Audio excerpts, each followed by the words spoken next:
Marty and Justin are here tonight from Irish Whiskey Review. They're recording the whole thing, so anybody that shouldn't be here, you might want to... If you're on the run, go now. Before it was out on Saturday night. You're not in it, you're not in it, you're not in it, don't worry. It's one of your lip back on. And I guess now we're going to the main thing. Stephen and Paul will talk more about how this came about. I just want to say that we've done some bottles of some great places. We've done Palace Bar and Puffett Whiskey Shop and James Fortune and some icons of Irish whiskey. Sugar York is the icon of Irish whiskey in my mind from a Belfast lad's point of view. I grew up in Jerk, just from Thursday night pints, working Grafton recruitment around the corner, with a band playing to upstairs to disco and a party or Saturday night. Unbeknownst to me, my wife and I both went there for about 5 years and never met each other. It was probably too dark. But I mean, it was just, it's Sugar York, from that hand, they're legends and icons are used too much, but I mean, it's a proper, true icon. Not just for whiskey, but for a Belfast bar in general. Nobody. People do it as well. Nobody does it better than the Jerk and the friend at hand. And I think we all sort of know that. Not just from the memorabilia bottles that are just dripping off every wall, but just the soul of the place. I'm a massive Yates fan, and seeing the cradle song on the way up the stairs going to the disco, or seeing the old print press around the back bar with Cross of Heaven. It's a different level, and on so many levels. So we've done a lot of simulcasts. We've done a few simulcasts to date. This one is special. Amber's used the hashtag Whiskey City, and I'm one of friends. I think that's actually true tonight. It's one that I'm personally really proud of, because it's the inner kid in me who sat down there and had pints at 20 years old, is just screaming loud, with delight, because this is just, yeah. So, and I guess it's, whenever we took Dunbill's on in 2012, it could have went either way. We were very aware that we might have got criticism for taking an old brand on and profiteering or living up an old brand. And I think we overcompensated for that. We overcompensated for that by putting stupidly good whiskey out whenever we could. And that was part of that over-compromising. We wanted to never have anything leveled at us that we were just taking an old brand and taking a shortcut or doing. Our idea was taking an old brand, put it back to the top of the world whiskeys. Partnering up with the Duke of York hand in hand is phenomenal. In so many ways, for me, it's redemption's the wrong word, but it's a recognition of really how far Dunbill's has come to, that we can stand side by side, shoulder to shoulder with someone that's massive with Duke of York hand in hand. So I'm just, I can't put into words just how proud I am. What the whole team, Anne-Marie, Peter Clare down there, Stephen, Seamus, Graham, Shane, Lynn especially, there's a lot of hard work goes in there. Anybody that knows us knows that we don't scream and shout, we don't scream and shout nearly enough.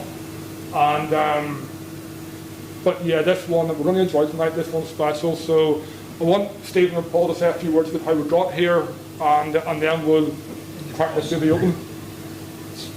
Paul's looking for his bus now. Even just Jarlath mentioned earlier that between 2009 was a bad time to be opening up a whiskey distillery. There was a huge recession, but people don't realise where Irish whiskey has come in 12 years. I was selling whiskey to him 12 years ago during that time, and it was probably the only place, probably here in Bittles was the only two places you could go to that you knew you were going to get an order. And there wasn't many places that sold whiskey. I think back at I used to work for a whiskey shop in Dublin, and people talk about Redbreast cask strength and this historical whiskey, and people rant and rave about it. The only time we ever sold a Redbreast cask strength was when someone mistook it for Redbreast 12, and the staff had actually given them a different bottle. And that's where Irish whiskey was. People weren't drinking Irish whiskey, but then you've guys like Paul and Willie Jack here, Charlie says, well, actually, this is where it's made. We should be promoting this. We shouldn't be promoting. And along with Willie Ahern in the Palace Bar, where it was like, why are we going into Irish pubs and seeing 200 different Scottish whiskies, and in the corner we have 5 Irish whiskies? It's not what it's about. Let's actually get behind and support all the brands that are out there. And it took people like Paul to actually do that, but to promote them. And then when the Friend at Hand Whiskey Shop came around, I remember Paul said to me, and Willie said, listen, we're thinking about opening up a whiskey shop. And I said, Jesus, and is Belfast ready for a whiskey shop? Is it? And Paul told me, but in one day it will be ready.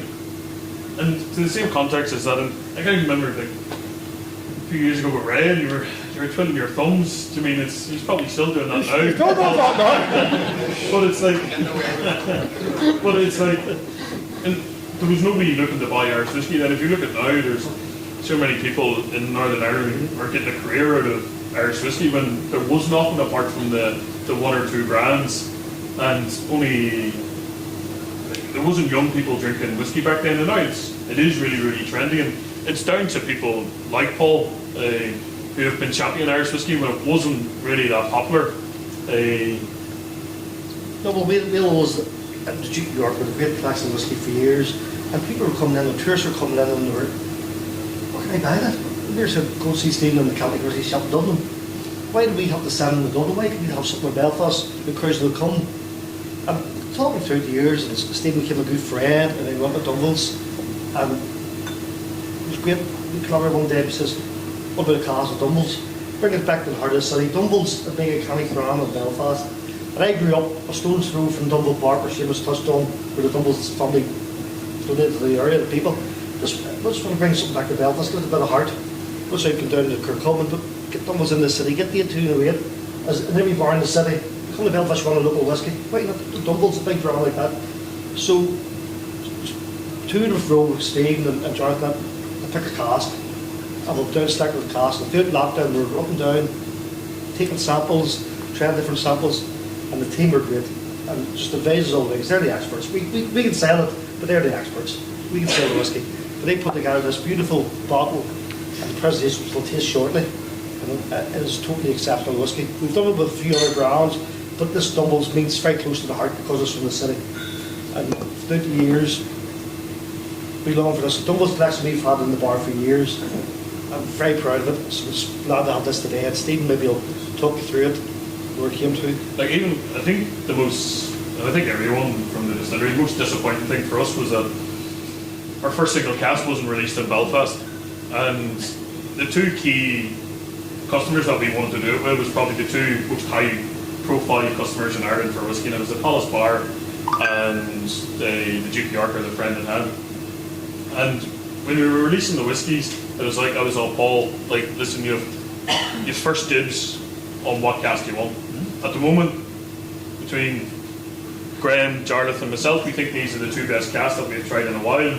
What do you think? And in fairness, hindsight's a great thing. They were similar, and Paul turned around and says, well, how do we make this difference? I mean, they are quite similar. We don't want to release a 20-year-old. There's a 20-year-old release. We don't want to release another 20-year-old. So what can we do? And a couple of months previous, there was a cask 1717, which was originally in Oloroso and went into PX, and we were like, well, let's actually transfer this into PX, and are you happy to release it at 21? It's going to take a year. And so, yeah, let's do it. So we haven't released the cask in Belfast until we got to this one, and it's been kind of slowly maturing away in our still house. And as if anyone's been to Ecklandville, it's not very warm, it's not very cold. I mean, so it's terrible for maturing whiskey. I mean, you need the change in temperatures to really get a lot of traction out of the wood. So the only thing we could do was put it into the still house. So have it right beside the stills that are working. All that heat kind of really brings out everything, all this colour that you're getting today. So yeah, for this whiskey, it is something for us that it's amazing for your brand to be associated with what these guys do, because they've been flying the flag high for Irish whiskey globally. I mean, if you look at the Dead Rabbit lads, I mean, even if you go into the Dead Rabbit, like you'd think you're walking into the Duke of York in a way. So, and that side, there's definitely, like, the Duke of York has won around the world, and for us to have a whiskey that's associated with them is amazing, in fairness. So, cheers. No, I would like to thank everyone for coming tonight and putting the time and effort in and fun. We'll thank the Dunville's team for helping us along the process to get where we are today. I'll just leave you with Jarlath and he'll talk you through, and hopefully you enjoy it. Slán.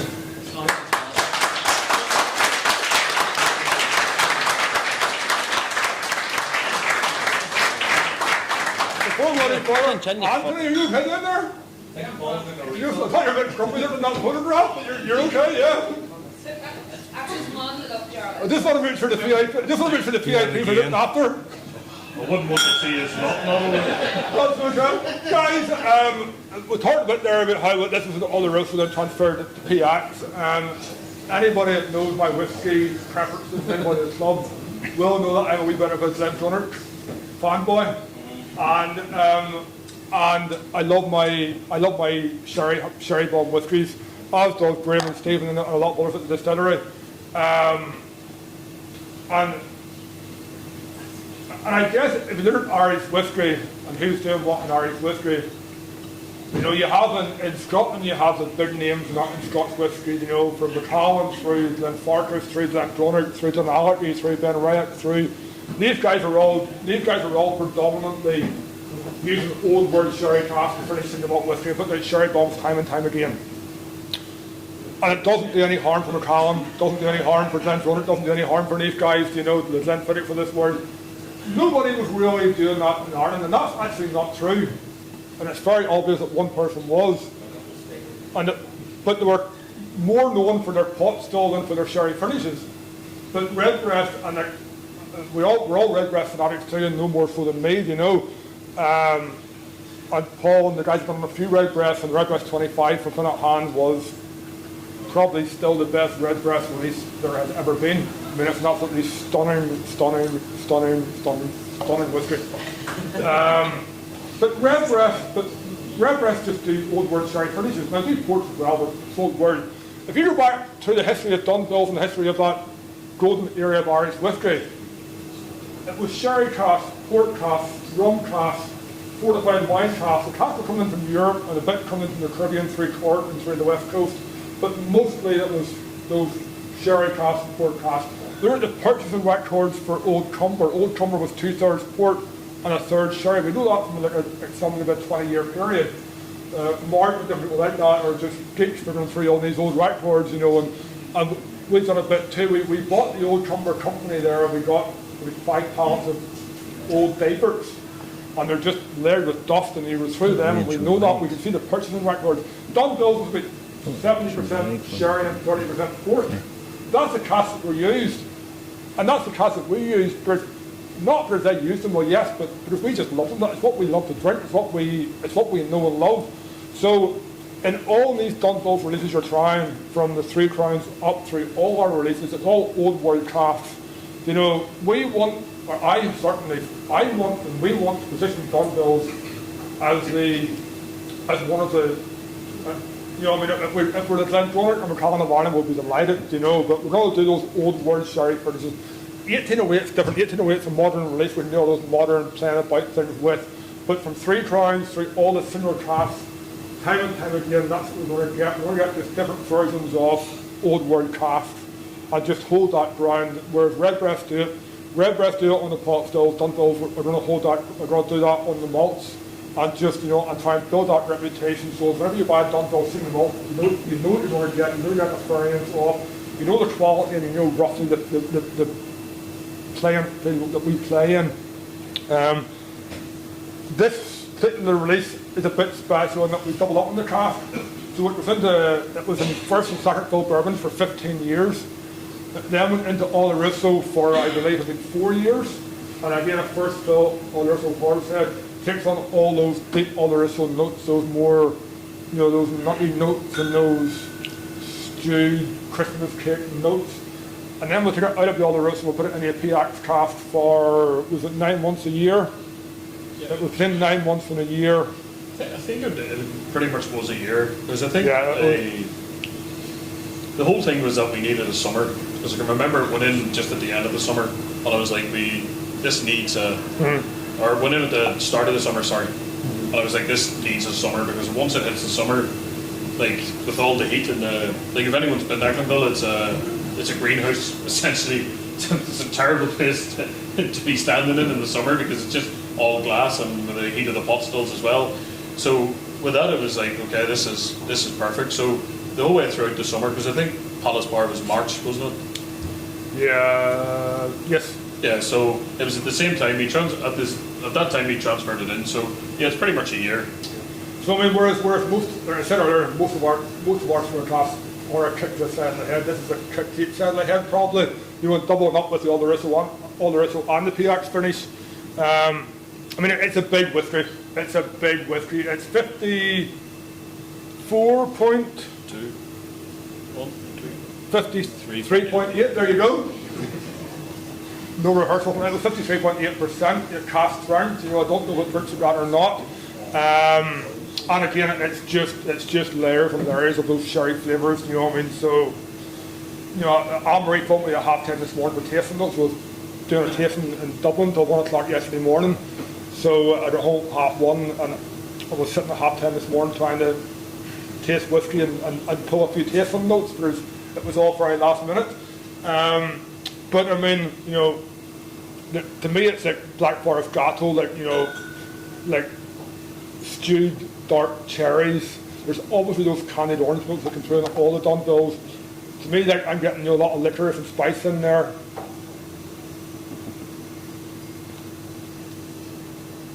And then it's just the Oloroso comes through with just those stewed figs, stewed prunes, stewed dates, stewed everything. And that's, those stewed flavours come from that just thick, sugary syrupiness from the PX craft. You know, that just envelope those flavours that were there from the Oloroso already and just envelope them in syrups and just line the side of your mouth and just give it a real chewy viscosity and just something that goes on and on and on. It's creamy. Like, it's really, really creamy. It's creamy, juicy. For anyone who's watching this who doesn't know Belfast, I have to just say, when I was a kid growing up, and he'll tell you the same thing, it was kind of a pilgrimage in Belfast when you went up to a bar to go to the Duke of York. It's just been iconic for so many people for so long. I've a group in Belfast today, a fantastic group of people from America, and they were talking to a guy in a bar we ran earlier on, and they were told, go to the Duke of York. You guys from Dunbills, have finally partnered up with Willie Jack, and you produced this stuff. Now, tell me the story of why it took so long. To partner up with Willie Jack and the Duke of York? And the Duke of York. John Morley, it's whiskey, it takes time. It takes its own time. I mean, like I said earlier, I grew up drinking Duke of York. I mean, the word icon's used a lot, but the Duke of York, Prinahan, is a true icon, not just of whiskey, but in Belfast bars, you know. So I mean, we had to do it. We had to do the first one right, and it wasn't going to be any cask for Duke of York. It was going to be like a damn special cask. That Oloroso PX furnace is one that we love down there at Ecklandville, and it just seemed right for Prinahan, you know. So, I mean, it took a while, but in whiskey terms, it took no time at all. You know, I mean, in whiskey terms, it was no time at all. Now, you've been bringing out these green label bottles in relation to other bars. Yeah. Okay? This is 21. 21 years old. This is might be our first 21-year-old. I think it is. So, tell me why they picked this bottle. Why did they pick this cask? Sorry. Yeah, well, I guess we got Paul down maybe, I guess it was February last year. It was over a year ago. Actually it was November the year before, so it was a year and a half ago we got Paul down and Willie Jack down. Willie Jack and Shane would know each other through time, as with, you know, Stephen and Paul and myself from, you know, whatever, we would have known them for a long time. It was always something that we always kicked the idea about. It was always kicked about. But, you know, we never actually got serious about it. We never actually sat down and actually nailed it down, I suppose. And then about November 20, we sat down and said, right, we're going to do this. And once we'll do it with the Duke of York and with the Finnet Hand, which is just, I mean, you've been in the Finnet Hand, you know just how it drips in whiskey history. There's nowhere else like it in the world, in Ireland. We decided to do it. And then for Willie, Zach and Paul in the Finnet Hand, it had to be a special craft. We'd done this combination once before, this Oloroso and PX finish, and doubled it up, and it really worked. I mean, we took a chance on it about a year and a half, about 2 years ago. It was cast 1717. It was a 20-year-old. I think you tried it, Marty, and it nearly didn't work. In a cast, it didn't work for longer than it worked, but it just came right at the end, and it came right. We bottled it out, and we thought we can do that again. We can do that again. Whenever you get that Oloroso element and then that PX element layered up on it, so you get all those deep sherry notes of the Oloroso, those Christmas cakes, those nuts, those sherries, those dates and prunes and raisins and all. And then this syrupy PX comes in and just envelopes the whole thing in deep, dark molasses sugar, and then doubles down on those sherry notes. If it works, it's just phenomenal. Yeah.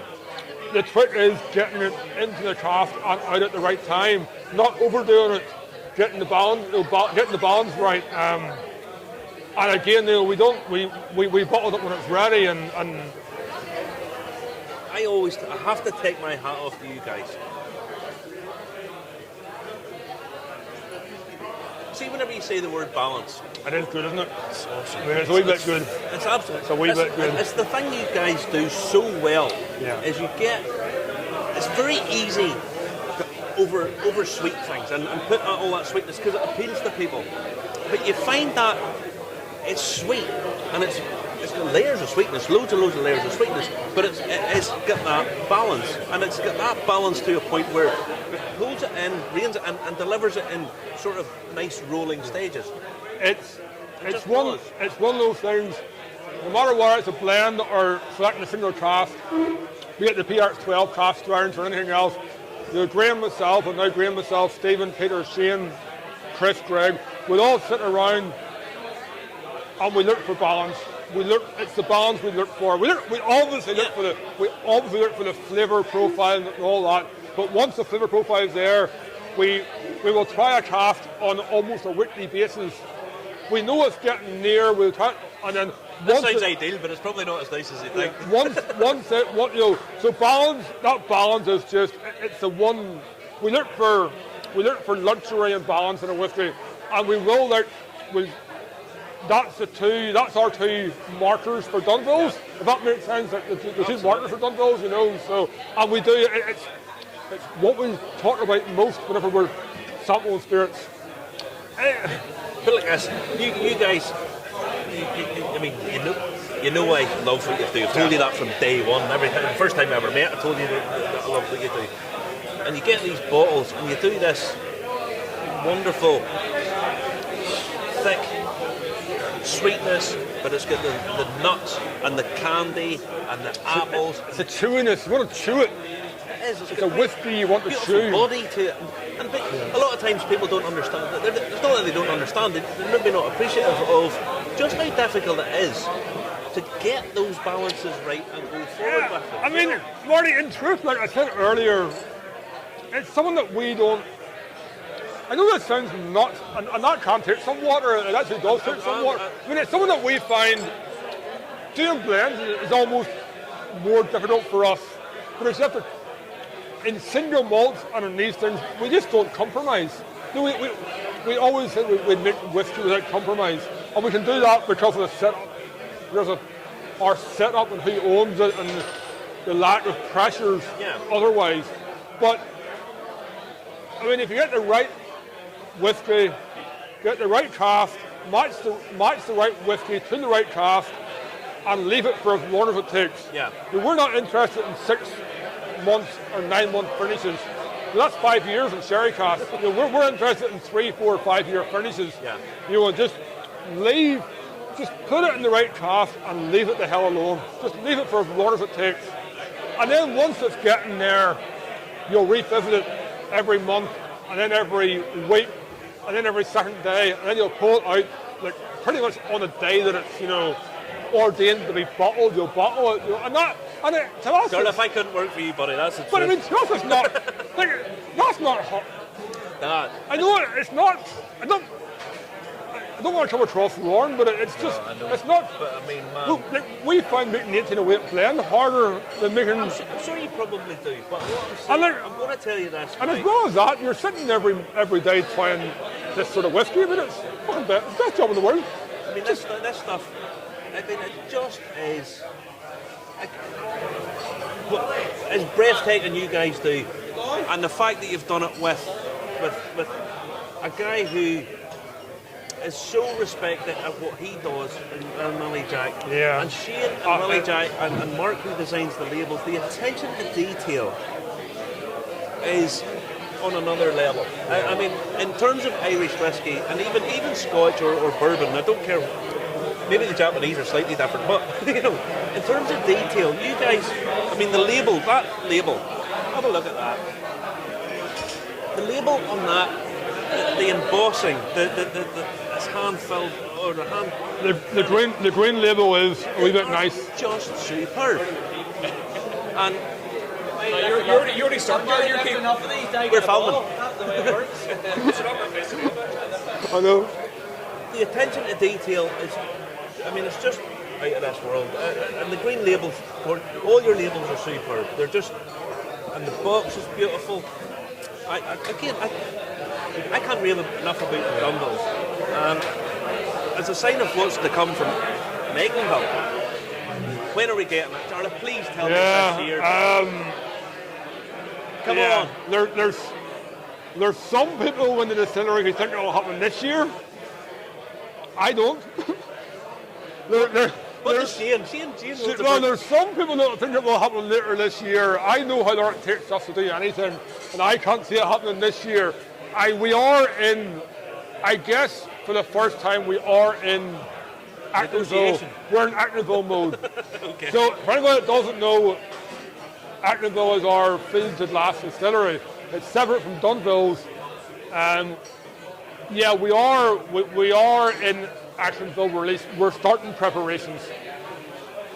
I don't think it'll happen this year. I think if it doesn't happen this year, it will happen next year. I joked earlier that it'll happen this decade. I do think it'll probably happen next year. Sometime soon. Yeah. Listen, I'm putting another drop of water in that because I put a teaspoon of water in that and it hasn't done what I thought it was going to do. It's lovely. This is 53.8. Yeah. And to be honest, right, 53.8 is perfectly drinkable. But that you said. Oh no, it opens up. Boom, boom, boom, Yeah. boom, boom, boom, and you can get those different layers. It's At 53, but at the cast strength, there's a dryness and a spiciness that just really works in your mouth. It just really works in your mouth. On water, it's going to open up more fruity, more chewy, more. It gives. more fruity, but there's actually probably There's a lot to give. a little bit more tannin coming through there on the nose. It's a bit more tannic. It's a bit more black tea, sort of a Sam tea coming through on it on the nose, and then on the palate. It's one of those whiskeys that it's actually slightly closed at cast strength, but in a funny way, it works when it's closed as well as when it's open. And not all whiskies do. Licorice. It's like licorice and chocolate just hitting you. To me, you put in water, it's licorice and cinnamon. Licorice and cinnamon just everywhere. Just there. And honestly, it's a fantastic. Another triumph. You have to come to the Duke of York and the Friend at Hand. If you've never been to Belfast, everyone when they get here raves about the place. And every time you talk about a bar and bars to go to, it's just iconic. It is. I mean, I said it earlier. I grew up drinking in the Duke of York from my early 20s. I mean, we have done some special releases with some special places, been the Palace Bar and Celtic Whiskey Shop and James Fox and some iconic places. But this one's special because this one's where I grew up. As a young guy in his early 20s, I never dreamed for one second that I would work for a whiskey company that would have a release with the Friend at Hand and Duke of York. I mean, it just knocks my head. It just bang. You know, I mean, it's this moment is special. This is pride, and this is special. This and is it should special. be, as I say, and you have to. I mean, people keep walking in front of the camera, and there's Ray again. But it's busy, and people are enjoying themselves, and this is these are all guests. Yeah. These are all guests that you guys have brought over, and it's a special thing. It really is. It's a beautiful thing. And I'll tell you something that I've always found you guys to be is that you're so generous in what you do, and in the advancement of Belfast and Northern Ireland and the whole surrounding area, County Down and all that, promoting whiskey.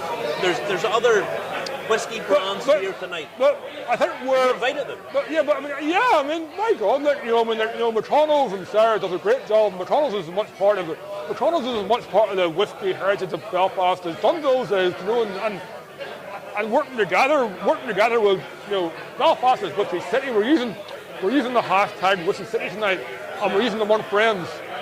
And Among Friends is obviously a tilt to the Trident Hand. So you look around this room tonight, from the Belfast Whisky Club to yourself and Justin, to Anthony and Kate Irish Whisky Auctions, to all the bars that are here,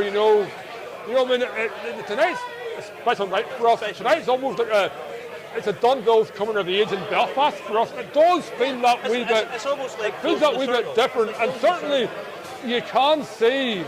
There's been a whisky releases in Ireland for the last 10 years, and you haven't always seen it in Belfast. Willie Jack and the Duke of York have flown the flag for 30 years, not 10. They were there well before anybody else, I've been telling people about Willie Jack and how people used to come up to him with these bottles and say, "Willie, I know you collect whiskey." This was 30 years ago. Do you want this? And Willie was going, "Aye, so what do you want for it?" And he would be generous enough at the time, giving them people things. And he's ended up with a collection. The original red leather chairs from O'Donnell's boardroom back in 1936 are upstairs in the Trident Hand. I got a phone call from an auctioneer's